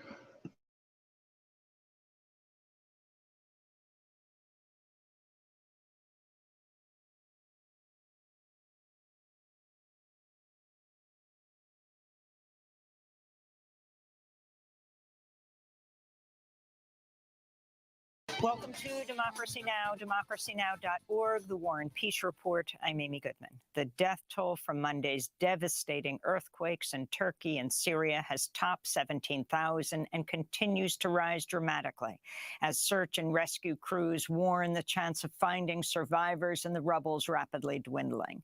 Survivors face unfathomable conditions without shelter, heat, food, water, or medical care. The first UN aid convoy has finally reached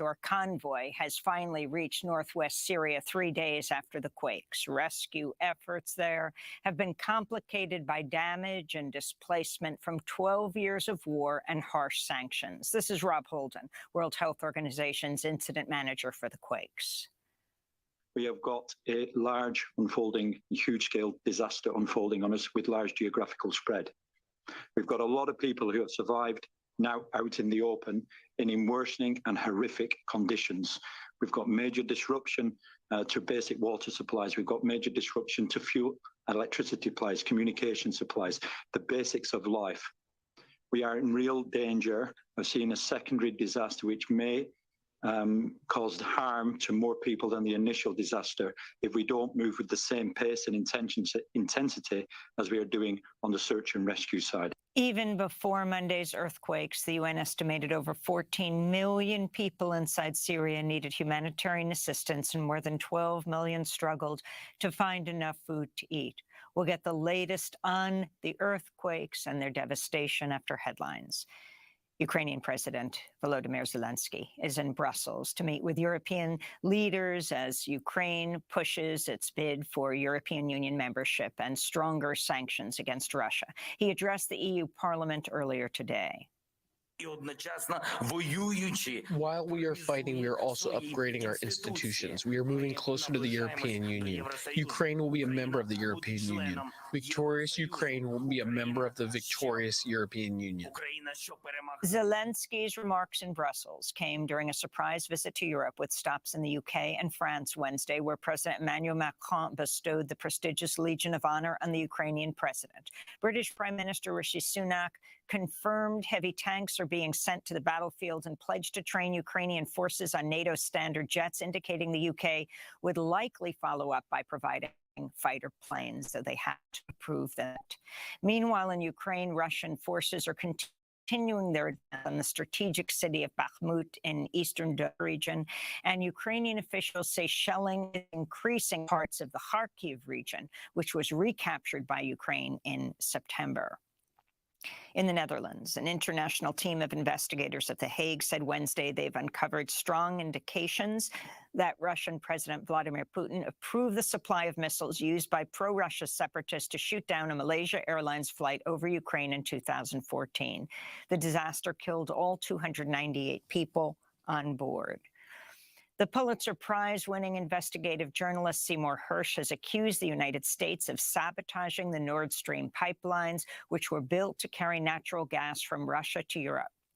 The pipelines were severely damaged last September in a series of underwater explosions in the Baltic Sea. In a self-published piece on his new Substack page, Seymour Hersh alleges the sabotage was carried out by the U.S. Navy, which he says planted remotely triggered explosives during NATO exercises last summer with the help of Norway's military and Secret Service. Hersh alleges President Joe Biden authorized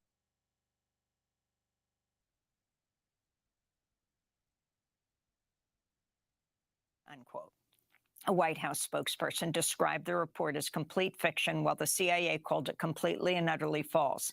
The Norwegian Foreign Ministry also denied the claims. Seymour Hersh's report comes 2 weeks after Undersecretary of State for Political Affairs Victoria Nuland made these remarks during a Senate Foreign Relations Committee hearing on the war in Ukraine. I am, and I think the administration is very gratified to know that Nord Stream 2 is now, as you like to say, a hunk of metal at the bottom.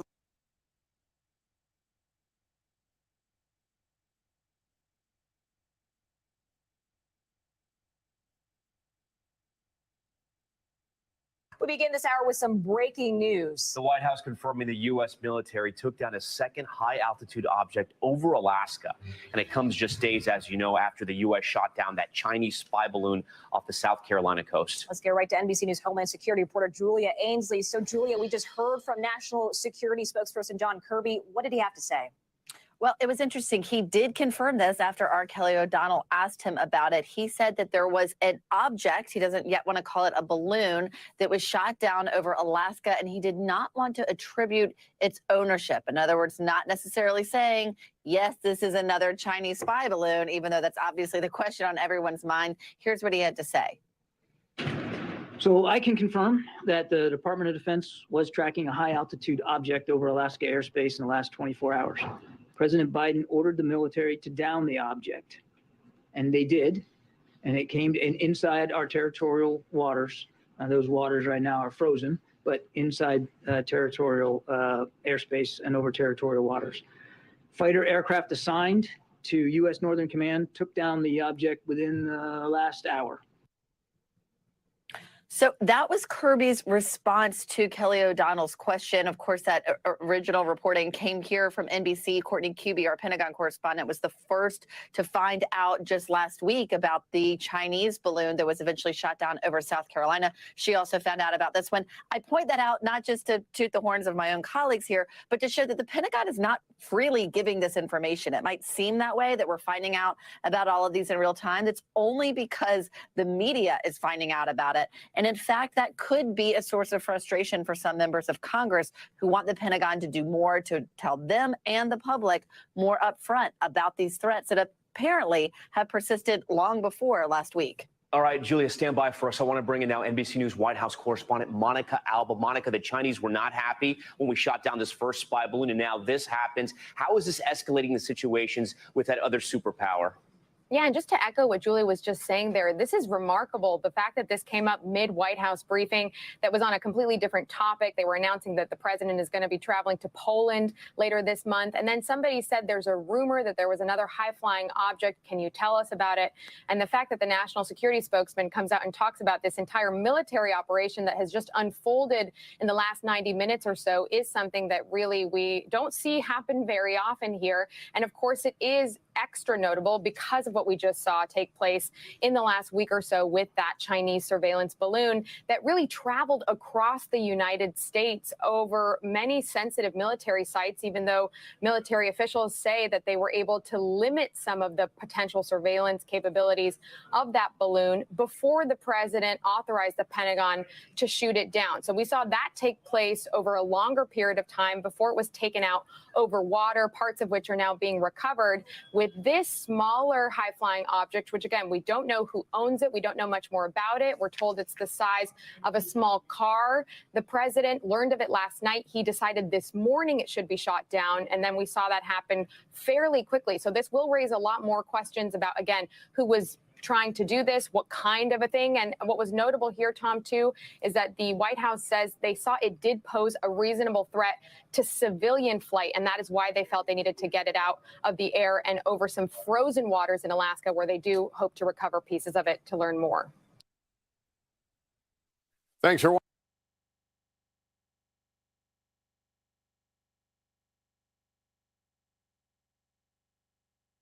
The way it was described to me was roughly the size of a small car, as opposed to a payload that was like 2 or 3 buses size, right? So much smaller, and not of the same, no significant payload, if you will. And lastly, is it now the policy of the United States that if unidentified aircraft are over U.S. territory, that it is likely the president will choose to shoot it down? The president will always act in the best interest of our national security and in the safety and security of the American people. There was a flight last night to There do was, some yes, surveillance. there was at least 2 that I know of. Again, the Pentagon will probably have more detail, but at least 2. There was last night, a couple of fighter aircraft surveilled it, tried to glean as much information as we could about what it was, so we had a sense. And then another such flight today, and of course that flight ended up, in a shoot down.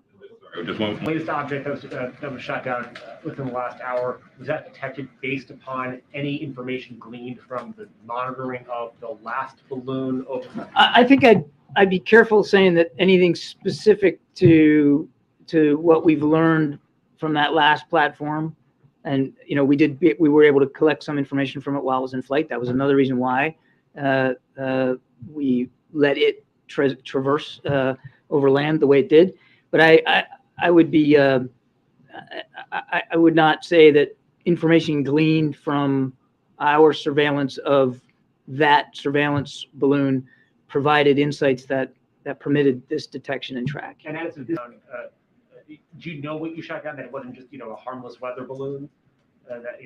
I think we're going to try to learn more. I can tell you it was an object. It was at 40,000 feet, and the predominant concern by the president was a safety of flight issue at that altitude. Remember the one that we shot down last Saturday? It was at 65,000+ feet.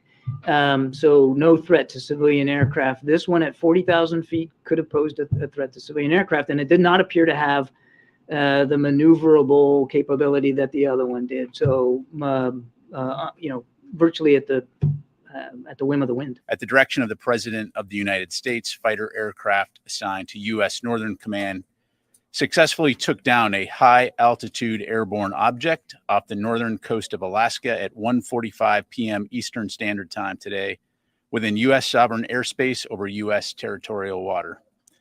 On February 9, North American Aerospace Defense Command detected an object on ground radar and further investigated and identified the object using fighter aircraft. The object was flying at an altitude of 40,000 feet and posed a reasonable threat to the safety of civilian flight. U.S. Northern Command is beginning recovery operations now. U.S. Northern Command's Alaska Command coordinated the operation with assistance from the Alaska Air National Guard, Federal Aviation Administration, and the Federal Bureau of Investigation. We have no further details about the object at this time, including any description of its capabilities, purpose, or origin. The object was about the size of a small car, so not similar in size or shape to the high-altitude surveillance balloon that was taken down off the coast of South Carolina on February 4. The U.S. Northern Command continues their recovery operations in support of the recent takedown of the Chinese high-altitude surveillance balloon. Recovery teams have mapped the debris field and are in the process of searching for and identifying debris on the ocean floor.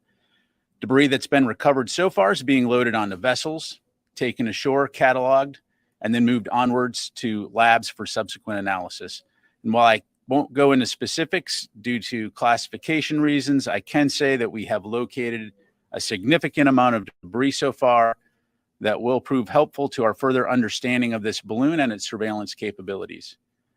Of note, due to less than favorable sea states right now, teams will continue to conduct underwater survey and recovery as conditions permit. Secretary Austin welcomed Canadian Minister of National Defense Anand for a bilateral meeting here in the Pentagon today. The Secretary expressed his thanks and appreciation to Minister Anand for the cooperation rendered by Canada in tracking the PRC high-altitude surveillance balloon that violated the sovereignty of both of our countries. We don't know the origin of the object. Again, we will know more once we're able to potentially recover some of those materials. But the primary concern, again, was the potential hazard to civil flight. And so, again, we'll know more later.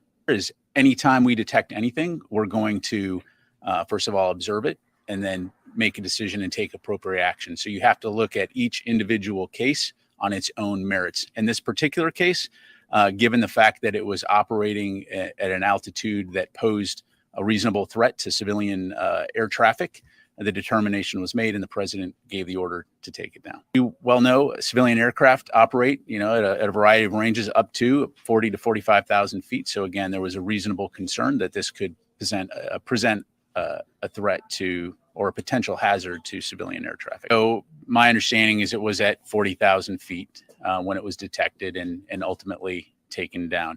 The NORAD Northcom commander does not have the authority necessarily to take down an object if it's not posing a potential hostile intent or actions. However, given the fact that this aircraft was, this object was operating at an altitude that posed a reasonable threat to civilian air traffic, after consultation with the secretary and the president, and of course the president, on our advice, gave the order to take it down, and we took it down. It's kind of a moot point at this point because the president gave the order, but he has the authorization to take action against anything that presents a potential threat to the American public or people on the ground. In this particular case, it was determined that this posed a reasonable threat to air traffic. We'll give credit to our pilots that they're very capable in terms of looking at an object, assessing whether or not this had the potential to be manned at that altitude, something that small, very, very unlikely that it was manned. And so again, no indication that it was manned, presented a potential reasonable threat to civilian air traffic, and we took it down. We have learned a lot about the Chinese surveillance high altitude balloon program. We've gathered a lot of information over the last couple of years. And so we were able to, based on that information, detect at a very early stage. As it approached U.S. airspace, we had a good understanding of what it was. As I mentioned, we were able to monitor that closely, track it while it went over the continental United States, learn a lot about it, and take it down at the appropriate time. As we map out the area where the debris field would be, it enables us to figure out where the places that we need to prioritize the search, recognizing that we're talking a wide area. And so as that happens, divers are able to go down, and depending on the size of the debris, they're able to tag it. So debris that can be brought up quickly is brought up, put on a vessel, taken ashore. Debris that's going to take more time, and again, especially given the current sea states, it may take a little longer. We know where it is, so we tag it, and then we'll go back and eventually recover all of that and bring it. So I can confirm that the Department of Defense was tracking a high altitude object over Alaska airspace in the last 24 hours.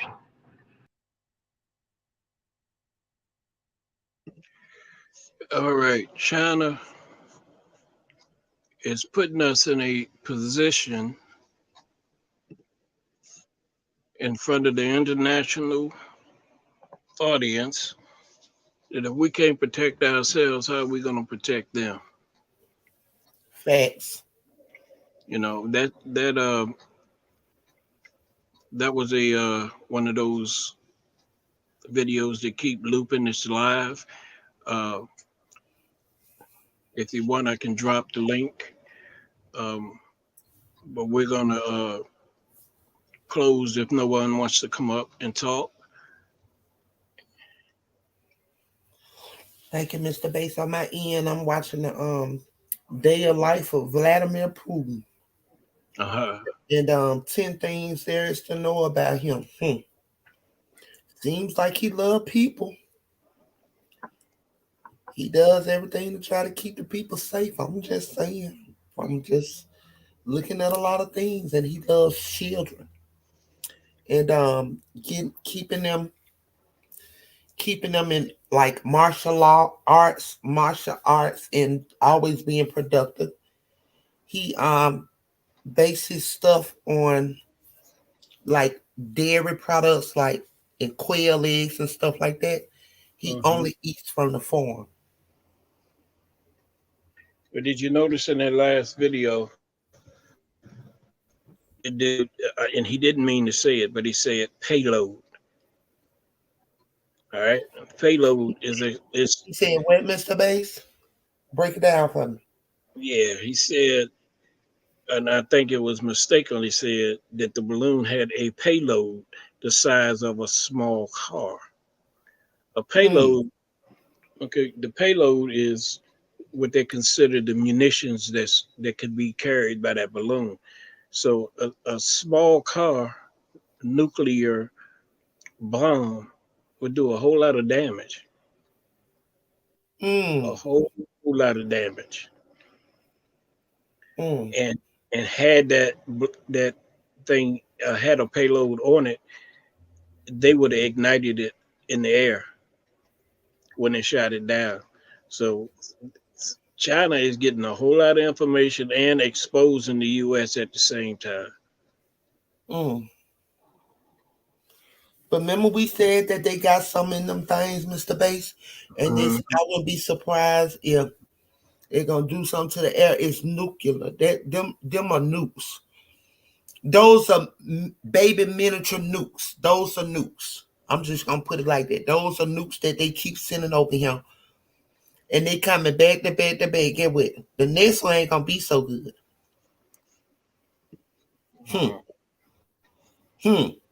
My thing is, with all the electronic equipment that we have, How is it that they're able to get in here through the water? Period. How they're able to get in, period, and launch. Exactly, in the air, the water, whatever else. So my next question is: are these balloons being launched from within the United States? I mean, it's possible, Mr. Bass. You know, I mean, because guess what? They in here. They in here, Mr. Bass. I know. You see how they just surrounded. They just surrounded her. They just surrounded her on all corners. And not only that, the video we saw earlier, it talked about them already having established in a police force in the United States. Remember I told y'all that dream I had? I told you, listen, not only that, Mr. Bass, God has shown me, I told y'all that dream I had, that premonition that I had, what it was, the militant, it was like it had taken over our military, all of that there. They was acting as everything. The police, military, they was acting as everything. So they were infiltrated. So tell me this, riddle me this, Mr. Bass. They've been here for quite some time. They're called winter soldiers, right? They're called winter soldiers. They have done their training. They have did everything. They've been up in here. Mm-hmm. They've been up in here. And Cheech on, I wouldn't be surprised, Mr. Bass, that the ones we go to their beauty supply stores and not listen, Mr. Bass. They've been infiltrated. Ain't no telling how many years. Because this plot has been going on for many years. They let them come in here and do whatever, buy whatever, get what. They the only ones that can come in here and get what the hell they want on U.S. soil and land. And we been here. Because when we came, well, our ancestors ain't coming on no goddamn ship. They invaded. They sat back and watched how we vibed as a people and how we was back then. The motherfuckers invaded. And we went bought him on the ship. If anything, they came in on the ship. Yeah, okay? you know, Our pictures showing that they were the only ones on ships. You have yet to find one where a nigga slave on the ship. Make it make sense. Yeah, we have submarines capable of not being detected as well. During the war games, when I was in the Navy, the captain one morning, the captain came over the intercom and said, "We've been sunk." And I'm like, "What? What do you mean we've been sunk?" And come to find out, he said I think it was the USS Silverfish. It surfaced behind us, and nobody knew. Nobody knew it was there, and that is not good in a war situation, because all the other ships are support ships. The carriers fight the wars, where the airplanes fight the wars way away from where you are, so if you allow an enemy submarine to get in there and sink that carrier, that's all she wrote.